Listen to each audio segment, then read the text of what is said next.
마태복음 3장의 말씀을 같이 읽었습니다. 어제까지 우리가 예수님의 탄생에 관한 말씀을 나누고 한 장 사이에 갑자기 수십 년이 지나서 예수님의 공생애를 준비하는 그런 대목의 말씀을 나누고 있습니다. 성경이 예수님의 어린 시절이 어떻게 됐는지에 대해서 자세히 말씀하지 않습니다. 아마 목수의 아들이었으니까 목수의 일을 하면서 하나님의 나라의 역사의 때를 기다리며 준비하셨지 않겠나 하는 그런 추측을 할 뿐이지 정확한 것은 알 수 없습니다. 그때 그랬는데 이게 그 세월이 지난 그때를 말씀하고 있습니다. 세례 요한이 하나님 앞에 이제 사명을 받고 태어난 사명자인데 그의 사명은 뭔가 하면 선지자를 통해서 예언된 것처럼 3절 그는 선지자 이사야를 통하여 말씀하신 자라. 일러스되 광야에 외치는 자의 소리가 있어 이르되 너희는 주의 길을 준비하라. 그가 오실 길을 곧게 하라 하였느니라. 그래서 하나님의 말씀을 통해서 사명을 받았는데 그의 사명은 주님이 오시는 길을 준비하고 그 오실 길을 곧게 하라 또는 평탄케 하라 그러는데 이것은 물리적으로 하는 것이 아니라 영적으로 준비하라 그런 뜻입니다. 그걸 말씀을 통해서 이제 계시를 받고 또 그렇게 인도받았다 하는 것입니다. 우리들도 신앙하고 사역하면서 말씀으로 인도받으시길 주의 이름으로 축원합니다. 말씀으로 받는 것이 가장 정확하고 좋습니다. 또 하나님이 성령으로 역사하시니까 기도하면서 사모하면 내 사명이 뭔지 내 인생에 뭘 하다가 하나님 앞에 가야 되는지 그걸 구하면 말씀으로 깨닫게 하실 줄로 믿습니다. 저는 원해서 그런 건 아닌데 대학 다닐 때 2학년 때 말씀을 읽다가 하나님이 감동을 주셨는데 헛되고 헛되니 헛되도다. 전도서 1장 2절 말씀과 가을쯤 돼서 또 하루에 서너 장씩 읽다가 요한복음 이제 21장 15절 마지막 부분에 요한의 아들 시몬아 내가 여기 있는 사람들보다 나를 더 사랑하느냐 내가 주를 사랑하는 줄 주께서 아시나이다 할 때 내 어린 양을 먹이라 내 어린 양을 치라 하면서 베드로에게 회개를 촉구하면서 주신 말씀인데 그 두 말씀을 주실 때 동일하게 제 안에서 성령의 감동이 있어서 그때는 이유도 뜻도 알 수 없는 눈물이 터졌어요. 주체할 수가 없었어요. 아침에 일찍 도서관에 가서 공부하고 이제 그때 고시 공부를 좀 준비한다고 할 텐데 그리고 이제 여기까지 왔는데 목회를 한 30년 이상 해보고 보니까 이제 그 뜻이 뭔지 분명하게 알 수 있는 것 같아요. 세상의 것에 연연 두지 말고 세상의 것 결국 솔로몬이 헛된 것으로 끝나는 거니까 우리 짧은 인생 동안에 하늘의 것을 바라보라 하는 뜻이고 또 하나는 주님을 진짜 사랑하느냐 하는 게 내가 여기 있는 사람보다 또는 오늘에 보면 그때 물고기를 많이 잡았을 텐데 이것들보다 주님을 진짜 사랑하느냐 오늘 진짜 주님을 사랑하시는지 그걸 점검하시고 내 사명을 잘 깨닫는 시간 되시길 주의 이름으로 축원합니다. 우리 인생 한 번 왔다 한 번 가는 거예요. 진짜 영원한 걸 붙잡을 수 있는 그런 믿음의 사람들 되시길 주의 이름으로 축원합니다. 세례요한에게 이 사명을 주셨던 것은 예수님이 오실 때 헤롯 대왕이 깜짝 놀래가지고서 내가 이 나라의 왕인데 유대인의 왕으로 태어난 사람이 또 있냐 그리고 깜짝 놀란 게 자기 거 뺏길 줄 알고 이게 어떻게 얻은 권력자리인데 이게 어떻게 얻은 물질인데 이게 어떻게 얻은 명예인데 이게 어떻게 얻은 인기인데 이걸 뺏겨 나이 70이 됐는데도 노역을 버리지 못하고서 펄펄 뛰고서 그거 뺏길까 봐서 예수님을 죽이려고 했던 깜짝 놀랐는데 예수님은 세상의 왕도 되시지만 하나님 나라의 영의 세계에 영원토록 왕으로 오셨는데 왕이라고 그러니까 깜짝 놀라서 그렇게 됐단 말이지. 왕으로 오신 예수님의 앞길을 준비하러 하나님이 보내신 자가 바로 세례 요한인 것을 믿으시기 바랍니다. 예나 지금이나 높은 사람이 행차하려면 미리 준비하는 사람도 있어요. 왕이 옛날에 행차하려면 얼마나 준비를 많이 했겠냐 말이죠. 오늘날도 대통령이 행차하려면 미리 가서 경호원들이 다 준비해 놓고 그리고 가잖아요. 그러니까 만왕의 왕 되신 예수님이 오실 때 그때 그 앞길을 준비하러 보낸 자가 이 세례 요한입니다. 주의 앞길을 예비하라. 주님이 왜 오시는가, 주님의 목적을 알고 그걸 준비시키는 그 작업을 하나님께서 맡기신 것입니다. 어떻게 보면 우리는 세례 요한 같이 그렇게 탁월한 사람들은 아니지고 큰 사명 받은 것 같지 않지만 우리 말씀을 매일같이 전해드리는 목사나 또 여러분들이 현장에서 가정에서나 또 삶의 현장에서 복음을 전해야 되는 사명을 갖고 있는 여러분들이나 이 주의 길을 평탄케 하고 예비하는 세례 요한과 같은 막중한 사명을 갖고 있는 것을 믿으시기 바랍니다. 어둠의 세상에 빛을 전하게 그게 돼 있어요. 세례 요한은 예수님이 처음 오실 때 초림, 이걸 구원하러 오시는 예수님을 준비하는 사명을 갖고 태어난 사람이. 반면에 우리는 마지막 때 예수님의 재림을 믿고 준비하는 그런 주님 앞에 먼저 보냄받은 자들의 사명을 잘 감당해야 될 줄로 믿습니다. 이건 아주 막중한 거예요. 나도 구원받고 다른 사람도 구원받게 하는 역사에 우리가 이 세례 요한과 같은 그런 정신을 가지고 또 믿음을 가지고 사명을 감당하려고 하면 궁극적으로 내가 하는 것이 아니라 주님이 나를 통해서 이루시는 하나님의 나라의 역사들을 가정에서, 목장에서, 직장에서, 사업장에서 또 우리들의 자녀들을 통해서라도 학업의 현장에서는 어디에서든지 나타나게 하실 줄로 믿습니다. 그 세례 요한을 통해서 주님께서 어떻게 역사하시려고 했는가 하는 것을 잠깐 살펴보고 기도하겠습니다. 그 사명을 주시면서 하나님께서 세례 요한에게 말씀하신 건데, 예수님이 공생애를 시작하실 때나 똑같은 말씀인데 2절에 회개하라 천국이 가까웠느니라 하는 거예요. 회개한다고 하는 것은 마음이 바뀌어야 된다는 것입니다. 중심이 바뀌어야 된다는 것입니다. 이건 또 달리 표현하면 뭔가 하면 방향전환이 돼야 된다는 거예요. 삶의 방향이 바뀌어야 된다는 것입니다. 그게 생각이 그냥 바뀌었다는 한 번 생각 바뀐 게 아니라 삶의 방향을 바꿀 수 있는 생각으로 바뀌어야 된다는 거예요. 이건 가치관이 바뀌어야 되고 인생관이 바뀌어야 돼. 인생의 목적이 어디 있는지, 인생의 가치가 어디에 있는지 그게 바뀌어져야 된다 하는 것입니다. 로마서 12장 2절의 말씀에 보면 너희는 이 세대를 본받지 말고 심령으로부터 변화를 받아서 하나님의 선하시고 기뻐하시고 온전한 뜻이 뭔가 분별하라. 하나님이 기뻐하시는 하나님 나라의 가치관, 영원한 하나님 나라의 인생의 목적으로 바뀌어져야 될 줄로 믿습니다. 왜? 천국이 가까웠다는 것입니다. 하나님의 통치가 가까웠다는 것인데, 하나님의 통치는 항상 있었지만 하늘에서 통치하시던 하나님이 육신을 입고 이 땅에 오셔서 직접 다스리러 오신 분이 예수님이고 예수님이 천국인 것을 믿으시기 바랍니다. 그러니까 세례 요한이 준비해야 되는 이 주의 길을 준비하는 것은 그걸 모르고 사는 사람들의 신령을 바꾸고 예수님께로 나올 수 있도록 그 길을 준비하는 거예요. 왜? 주님께로 나와야 천국이니까, 그래야 영생이니까. 주님이 그걸 허시로 십자가 지시고 부활하시고 그 길을 이제 열어주러 오셨는데 그걸 모르면 안 되니까 그 길을 인도해 줘야 되는 그런 사람들이 있는데 그게 세례 요한이고 그게 제자들이고 오늘날 우리들인 것을 믿으시기 바랍니다. 그래서 우리들이 이 사명을 감당하려면 나 중심의 세상의 것을 목적으로 하던 세속적인 욕심을 따라가던 죄악에 물든 옛사람이 죽어야 되고, 그리고 거듭난 새 사람으로 하늘의 생명으로 거듭난 자들로서 하늘의 걸 바라보고 영원한 생명을 향해서 나가는 새 사람들의 사명을 깨달아야 될 줄로 믿습니다. 이거 이미 예수님께서 다 이뤄놓으신 복음의 역사예요. 내가 그리스도와 함께 십자가에 못 박혔나니 내가 죽었다 그랬는데 그 나는 뭐예요?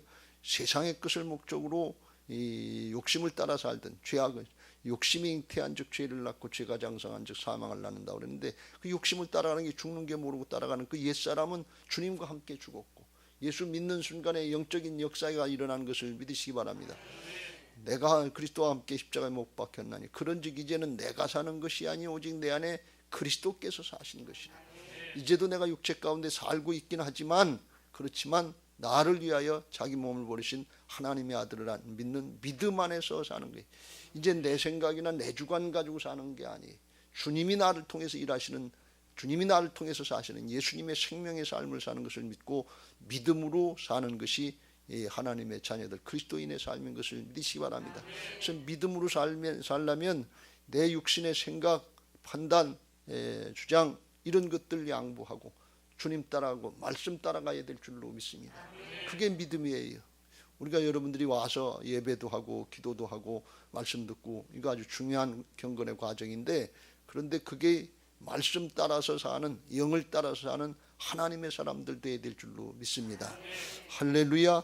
그게 회개하라 천국이 가까웠나니라 하는 뜻이에요. 그렇게 우리가 먼저 살고 그 모범을 보일 때 그를 보고 따라오는 사람들이 있어서 하나님께로 인도하는, 주의 길을 평탄케 하고 인도하는 그런 사명을 감당하게 하실 줄로 믿습니다. 할렐루야. 세례 요한이 그걸 이제 감당한 것입니다. 꿈에도 소원이 그렇잖아요. 여기 6절에 1절에 유대 광야에서 세례 요한이 선포를 했는데 6절에 자기들의 죄를 자목하고 요단강가로 5절 6절에 예루살렘과 온 유대와 요단강 사방에서 다 그에게 나와서 회개 세례를 받았다는, 죄를 자복하고 왔다는 거예요. 이건 엄청난 역사 아니에요? 어떻게 이런 역사가 있냐 말이죠. 우리가 성전 건축하고 바라고 원하고 하는 게 이거예요. 이게 다음 주에 다시 한번 더 깊이 저도 묵상하고 준비해서 다시 한번 말씀을 선포하겠습니다만, 이게 되는 게 복음의 역사, 생명의 역사 아니겠어요? 그러니까 세례 요한에게 하나님이 이걸 주셨다는 거예요. 그건 뭔가 하면 한마디로 생명력이 있었다는 거예요. 신앙이 생명력이 있었다는 거예요. 생명은 가만히 있지 않게 하는 것을 믿으시기 바랍니다. 늘 말씀드리죠. 사람이 죽게 되면 무슨 일을 못 하겠어요.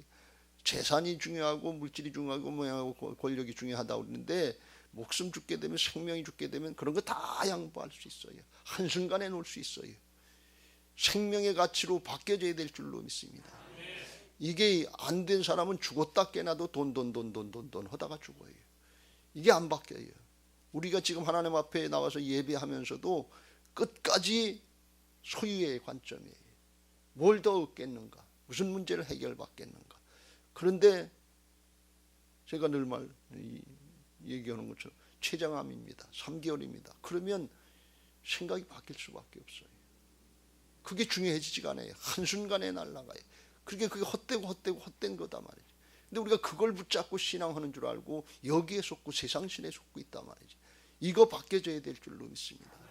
세례 요한은 거기에 붙잡힌 사람이 아니다. 그래서 처음부터 광야에서 시작했다는 거예요. 목적이 거기 있지 않았다는 거예요. 이게 성령의 사람, 영의 사람인 것을 믿으시기 바랍니다.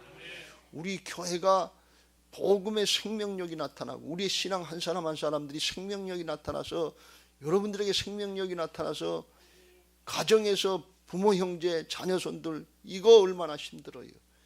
생명력이 나타나야 될 줄로 믿습니다. 우리가 마음은 원하는데 그게 잘 안 된단 말이죠. 왜? 생명력이 뺏겼기 때문에 그래요. 생명력이 있으면 생명력이 역사네. 가슴이 물이 없으면 물을 찾아서 이리 뛰고 저리 뛰고 죽을 때까지 갈증을 하려고 생명을 찾아서 간다며. 나무 뿌리가 물 근원이 어디든지 생명이 어디든지 그걸 찾아가게 돼 있단 말이죠.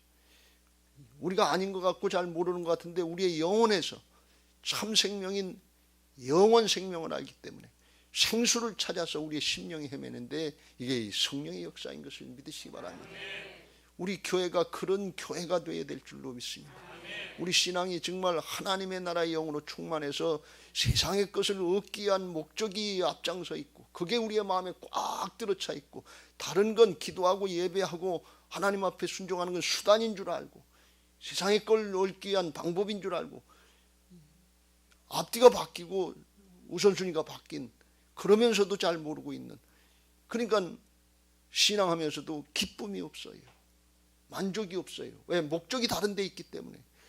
생명의 역사, 하나님의 나라의 역사를 여기서부터 누린 사람은 그냥 이 자체가 기쁘고 즐겁고 감사하고 충만한 것을 믿으시기 바랍니다.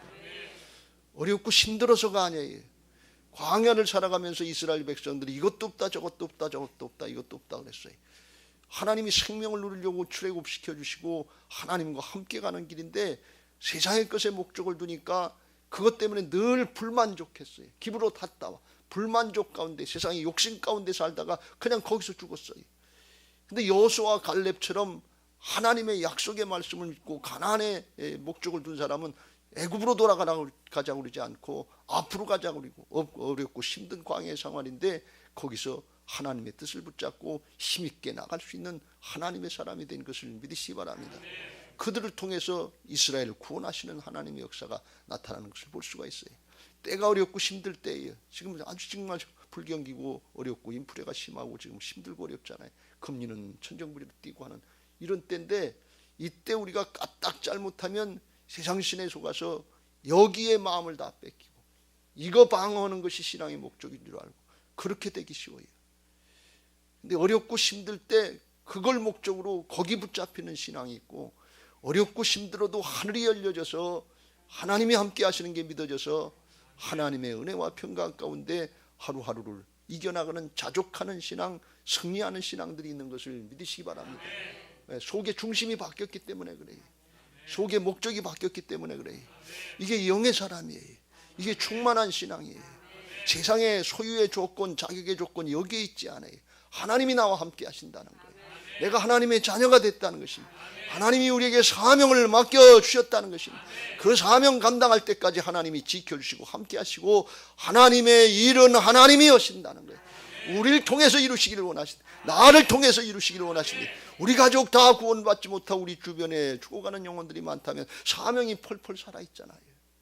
그런데 그건 놔두고서 문제 해결, 물질 조금 여기에만 우리가 초점을 맞추고 마음을 뺏긴다 그러면 세상 신에게 마음 뺏기는 거 아니겠어요? 그리고 인생 조금 살았다 그러고서 그리고 가면 하나님 앞에 갈 때 주님 어떻게 뵐 수 있겠어요? 우리가 세례 요한은 타고날 때부터 광야에 시작할 수 있도록 하나님이 성령으로 충만해서 이걸 감당하게 하신 거예요. 그러니까 이건 특별한 은혜지요. 어떻게 저렇게까지 살 수 있나? 근데 어떤 영에 사로잡혔느냐에 따라서 그 삶이 바뀌어진다 그런 말씀입니다. 성령의 역사, 영적인 역사는 하나님이 그 마음속에 갈망을 주게 돼 있어요. 누구든지 목마르거든 내게로 와서 마시라 그랬어요. 진짜 갈급증이 있냐 그러니 하늘의 것에 대해서, 성령의 역사에 대해서 갈망하는 사람은 그 사람이 믿는 사람이 주님 우리지 않아요. 나를 믿는 자는 그 배에서 생수의 강이 흘러나리라. 갈급하면 주시겠다는 거예요. 근데 우리의 마음속에 진짜 갈급하면, 성령으로 충만하면 하늘의 것이 갈급하게 돼 있어요. 영원한 게 갈급하게 돼 있어요. 그래서 일부러 우리가 가난해지려고 하는 거 아니에요. 세례 요한이 일부러 가난해지는 게 아니라 진짜 성령으로 충만하고 하늘의 것이 갈급해지면 세상의 것이 중요하지 않게 되고 가치 없게 된다는 것을 저절로 성령의 역사 가운데 믿어지게 되고 그렇게 살게 해주신다 그런 말씀이에요. 왜? 조금 있으면 지나갈 거니까. 조금 있으면 썩어질 것이니까. 그거 붙잡히면 출애굽 1세대들 그냥 불만족의 삶을 살다가 광야 가운데 사막 같은 삶을 살다가 여기서 죽고 끝날 거 아니에요. 헛된 인생으로 지나가는 거 아니에요. 이게 깨달아지고 이게 믿어지고 그게 사라지는 사람이 영의 사람이요 충만한 사람인 것을 믿으시기 바랍니다. 그런데 이게 속이 회개가 안 되면, 중심으로 회개가 안 되면, 그러면 여전히 세상의 게 목적이에요. 세상에 물질 조금, 명예 조금, 권력도 조금, 뭐 인기 조금, 그 조금 더 다 노랑벌레가 밀나무 꼭대기까지 올라가는데 바람만 불지 아무것도 아니더라는. 오늘 회개하라고 그러면서 세례 요한을 통해서 여기 7절 이후에 바리새인들, 사두개인들, 이 신앙 잘하고 종교 지도자들이라고 그러는데 독사의 새끼들이라 그래요. 독사의 자식들이라. 왜? 겉으로도만 했지 속의 중심은 돈을 더 좋아했다는, 세상의 권력을 더 좋아했다는. 그러니까 이건 중심이 안 바뀐 거예요. 겉으로 나오고 회개하러 나오는 척했지만 아니다 그런 얘기예요. 우리가 이렇게 속아서는 안 될 줄로 믿습니다. 진짜 중심이 바뀌어야 돼. 우리 인생 여기까지 살아왔어요. 제가 60 넘어서 보니까, 여기까지 살아와 보니까 그거 많은 시간을 헛된 데 마음을 썼는데 성도들의 물질의 문제, 건강의 문제, 자녀들의 문제, 무슨 문제 많아서 기도의 제목 붙잡고 늘 기도하고 지금도 간절하고 애타는 심령의 사람들이 많아서 성도들이 많아서 이 중요하다고 기도했는데 진짜 중요한 기도, 심령이 바뀌고 하나님의 나라의 역사를 위해서 영원한 것을 위해서 투자할 수 있는 그걸 위해서는 그런 사람 만들기 위해서는 오히려 기도가 많이 부족했다. 많이 못했다. 이 생각이 들어서 하나님 앞에 저도 그렇고 교회를 향해서 여러분을 위해서도 대단히 죄송한 마음이 많이 들어요. 요즘엔 회개를 많이 해요. 이거 마무리하기 전에 성전 건축할 기회를 주셨는데 우리 교회와 성도들을 진짜 성령이 충만해서 하나님의 나라의 것을 바라보고 나가는 그런 교회, 그런 성도들이 되는데 여기다 기초라도 정말 조금이라도 기여할 수 있다면 하나님 은혜를 주신다면 이거 해야 되겠다는 생각이 제 마음속에 있습니다. 방향 잘 잡을 수 있게 되시길 주의 이름으로 축원합니다. 제가 느끼고 깨달은 것이 바른 방향이라면 여러분들이 인정하시고 따라올 수 있게 되시길 주의 이름으로 축원합니다. 하나가 되는 게 중요해요. 이런 문제 저런 문제 있지만 그 지나갈 것이고 썩어질 거 육신은 죽으면 썩는데 여기다 초점 맞추지 말고 영원한 것에 초점을 맞추고 주의 영으로 회개 세례를 받고 성령의 세례를 받아서 이 세례 받는다는 건 중심으로 회개하고 돌이킨다는 거거든요. 성령의 세례가 또 필요한 건 뭔가 하면 그건 성령의 세례는 거듭나고 주님으로 주시는 세례는 거듭나고 성령으로 역사해서 주님과 하나가 된다는 역사예요. 세례가 그래서 중요한 거예요. 주님의 몸을 이루는 거예요. 교회를 이루는 거예요. 우리가 다 세례 받고 새 사람 됐잖아요. 그런데 각자 자기 중심으로 이기적으로 나 중심으로 신앙을 하면 세례 받은 겁니까 안 받은 겁니까? 새 사람 된 겁니까 안 됩니까? 주님의 몸 된 교회 지체가 된 겁니까 안 된 겁니까? 몸의 기능은 다 달라요. 똑같을 수 없어요. 전체 하나가 되면 돼요. 그걸 가지고 우리가 하나가 되려고 그리고 주님의 마음으로다가 이게 다 품을 수 있는 사람이 큰 사람 아니겠어요? 내 거 주장하는 사람이 큰 사람이 아니라 남의 문제까지라도 내 문제로 부모의 심정으로 자식의 문제를 끌어안는 것처럼 그 사람이 영적인 아비가 되는 사람 아니겠어요? 우리가 영적인 아이로 끝나면 안 되고 여전히 투정하는 내 것밖에 모르는 영적인 아이로 끝나면 안 되고 성경에 나온 것처럼 영적인 아비가 되어야 될 줄로 믿습니다. 영의 사람이 될수록 이게 품을 수 있는 그런 믿음의 사람 넓은 마음을 주실 줄로 믿습니다. 할렐루야. 고린도전서 6장에 사도 바울이 그걸 말씀하고 있는 것 같아요. 고린도 교인들이 신앙하면서 그걸 잘 못했던 것 같아요. 자꾸 내 것만 주장하고 자기 것만 주장하고 그러니까 사도 바울이 너희들의 마음이 좁아졌다. 나밖에 모른다. 이기적인 것밖에. 그러니까 고린도 교회가 싸우고 다투고 나누고 분열되는 거예요. 은사도 많이 받고 하나님의 역사도 있고 거기 철학도 발달하고 그래서 다른 도시보다 문화적으로 종교적으로 많이 발달했는데 그런데 하나가 안 되는 거예요. 왜? 자기 중심이 되니까. 그게 뭐 마음이 좁아졌다는 거예요. 그래서 마음을 넓혀라 그런 얘기예요. 주님의 마음으로 넓혀라 말이지.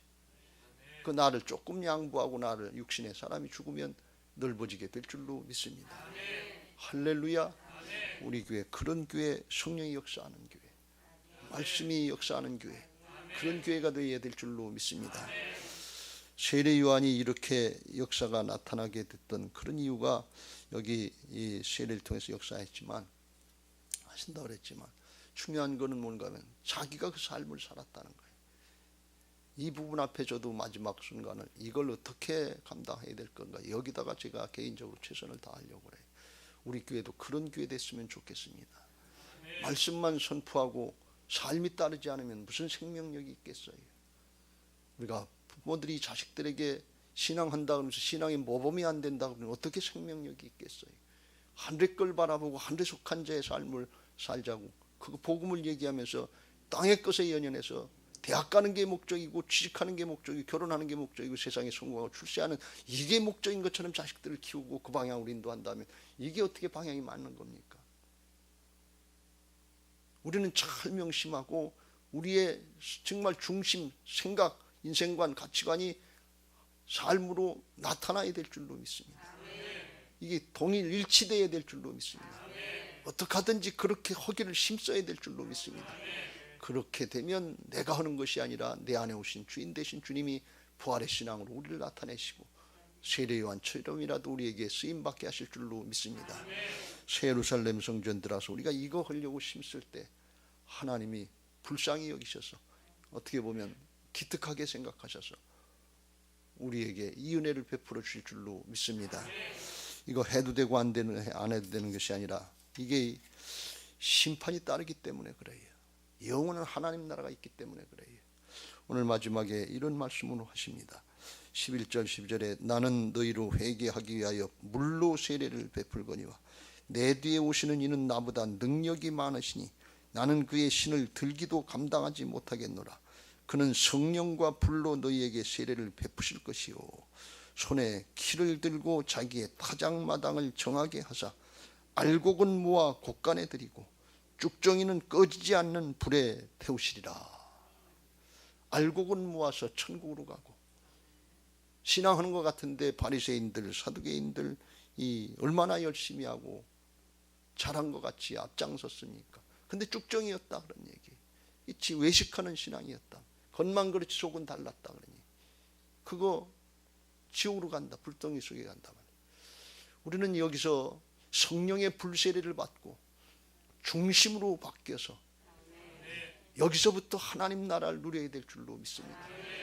정말 성령의 불세를 받고 죄악의 근원인 이 육신의 욕심들, 나중심의 이기적인 욕심들, 세상적인 욕심들 태워지시길 주의 이름으로 축원합니다. 여기서 태워지지 않으면 지옥에 가서 영원히 그 영혼이 영원토록 불구덩이 속에서 고통을 당해요. 이게 진리고 영적인 진실인 것을 믿으시기 바랍니다. 이거 믿고 우리가 사모하면서 기도하고 이 방향으로 힘쓰려고 할 때 섬기고 나누고 베풀고 사랑하게 하시고 복음의 생명력이 나타나게 하실 줄로 믿습니다. 천하보다도 귀한 한 생명 한 생명 구원하게 하시고 우리를 통해서 가문을 구원하고 목장을 번성시키고 교회를 새롭게 하시면서 하나님의 나라를 확장시키는 역사에 우리 교회를 쓰임받게 하시고 마지막 때 왜 수많은 교회를 세우는 이때에 교회를 또 세워야 되는지 그 의미를 하나님께서 깨워주실 줄로 믿습니다. 제가 요즘에 가끔 저녁에 시간이 나면 거기를 이렇게 아파트 단지를 이렇게 돌면서 봐요. 그럼 그 근처만 교회가 많고 평화교회 우리 앞에 있죠. 우리 교회 있죠. 송천제일교회 있죠. 늘사랑교회 있죠. 저쪽으로는 주사랑교회 있죠. 성북교회 있죠. 또 무슨 교회 있죠. 그렇게 앞쪽에 6, 7개가 있어요. 그래서 이게 마음에 부담이 돼. 이런 데다 여기다 교회를 또 크게 져야 되는가. 이게 하나님의 뜻이었는가. 가만히 생각해 보니까 그래도 구원받을 사람들은 많지 않냐. 그 생각을 주세요. 거기서 신앙하는 사람들이 많아야 20% 되겠어요. 지금은 뭐 그렇게도 어림도 없을 거예요. 10%나 되겠어요. 그럼 90%는 안 믿는 사람들 아니에요. 교회가 6, 7개가 아니라 60개가 있어도 감당 못하겠구나. 지금까지 우리가 정말 중심으로 하나님 나라의 역사를 세례요한처럼 사명으로 생각하고 감당하려고 그러면 부활의 주님께서 나와 우리와 함께 하셔서 이 역사에 쓰임받게 하시고 영원토록 복되게 하시고 멸류관의 축복을 받고 왕권 주님과 함께 영원토록 왕노릇하게 하실 줄로 믿습니다. 우리 모두에게 여러분에게 이 은혜가 있게 되시길 주의 이름으로 축원합니다. 주님의 길을 마지막 때 준비할 수 있게 되시기를 주의 이름으로 축원합니다. 그런 마음으로 우리가 신앙하고 사역하게 해달라고 180장 찬송하시고 기도하실 텐데 기도 제목 같이 읽고 기도하겠습니다. 부활신앙 및 성전 건축을 위하여